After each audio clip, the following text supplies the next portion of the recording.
दोस्तों, भारत के मिसाइल बेड़े को लेकर एक बहुत ही इंपॉर्टेंट खबर सामने आई है। बड़ी ध्यान से आप इस वीडियो को देखिएगा। दरअसल खबर यह है कि हाल ही में भारत की तरफ से एक खुफिया बैलिस्टिक मिसाइल का टेस्ट किया गया है। खुफिया मैं क्यों कह रहा हूं? क्योंकि भारत ने इस मिसाइल का टेस्ट तो कर लिया, लेकिन इसको लेकर ज्यादा जानकारी सामने नहीं आई।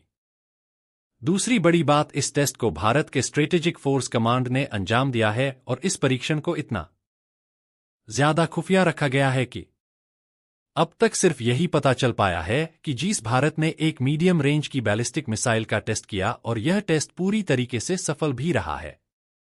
लेकिन ना तो भारत के रक्षा मंत्रालय ना ही डीआरडीओ की तरफ से यह जानकारी आई है अब तक कि कौन सी स्पेसिफिक मिसाइल का यह टेस्ट किया गया है। और इसी को लेकर अब जो दुनिया भर के एक्सपर्ट्स हैं, उन्होंने अपनी कैलकुलेशंस के हिसाब से अंदाजा लगाना शुरू कर दिया है कि भारत ने कौन सी मिसाइल का यह टेस्ट किया है।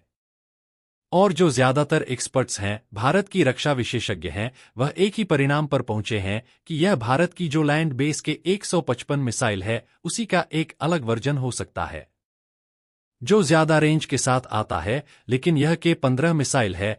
मैं आपको बताता हूं, दरअसल भारत के पास जितनी भी पनडुब्बी हैं, उनके लिए भारत ने अब से कुछ समय पहले मिसाइलें बनानी शुरू करी थी जो दुश्मन के ऊपर प्रोसाइज तरीके से स्ट्राइक कर सके, और साथ ही स्ट्राइक करने के दौरान दुश्मन पर जब ये गिरे तो इम्पैक्ट इतना भयंकर हो कि दुश्मन झेल ही ना पाए।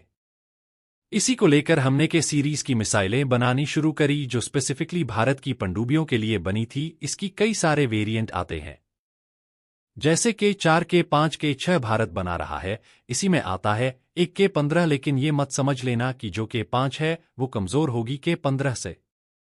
यहां पर उल्टा है, जो K-15 है उसकी रेंज कम है, जो K-5 है, K-4 है उनकी रेंज बहुत ज्यादा होती है। जैसे कि जो K-15 है उसकी रेंज मुश्किल से 1400 से 1500 किलोमीटर होगी, लेकिन जो K-4 है वो 3500 किलोमीटर की रेंज के साथ आती है। K-5 5500 किलोमीटर की रेंज के साथ आएगी और K-6 तो इन सबको पार कर जाएगी 10,000 किलोमीटर।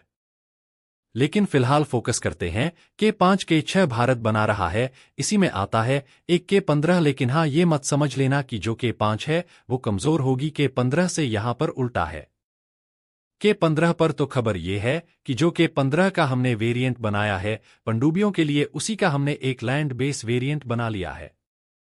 यानी कि जो K-15 है उसे तो हम पनडुब्बी से लॉन्च करते हैं दुश्मन पर, इसी का एक वेरिएंट है जिसे हम जमीन से लॉन्च करेंगे दुश्मन के ऊपर। इसी वेरिएंट की यहां पर टेस्टिंग की गई है और खास बात यह है कि यह 1800 किलोमीटर की रेंज के साथ आती है, इसीलिए यह मीडियम रेंज बैलिस्टिक मिसाइल है। लेकिन सवाल होगा कि भारत के पास इतनी सारी बैलिस्टिक मिसाइल है, अग्नि 2345 इसके अलावा के सीरीज की मिसाइल है, तो हमें एक नई मिसाइल बनाने की जरूरत क्यों पड़ी? तो देखिए, इसका कारण यह है कि भारत के पास जो ज्यादातर बैलिस्टिक मिसाइलें हैं वह आपको मिलेंगी 300, 400, 800 किलोमीटर की, या सीधी मिलेगी 5000 किलोमीटर की रेंज में। इसके बीच में जो मीडियम रेंज है उसकी हमारे पास बैलिस्टिक मिसाइल नहीं थी, लेकिन भारत इस पर ज्यादा पैसे भी खर्च नहीं करना चाहता था, इसीलिए हमने जो पनडुब्बी के लिए K-15 बैलिस्टिक मिसाइल बनाई थी उसी की टेक्नोलॉजी को थोड़ा सा मॉडिफाई किया, थोड़ा सा और एडवांस किया,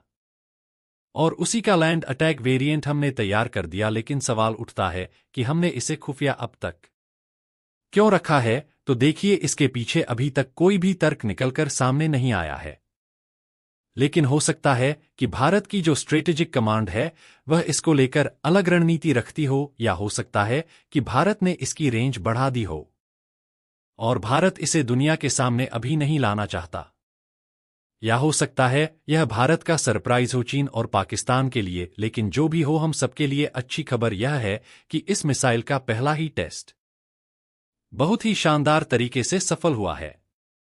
जल्द ही सेना को इस्तेमाल के लिए इसे दे दिया जाएगा। तो दोस्तों, इस वीडियो में इतना ही। अगर आपको यह छोटा सा वीडियो अच्छा लगा है तो लाइक और सब्सक्राइब जरूर कीजिएगा।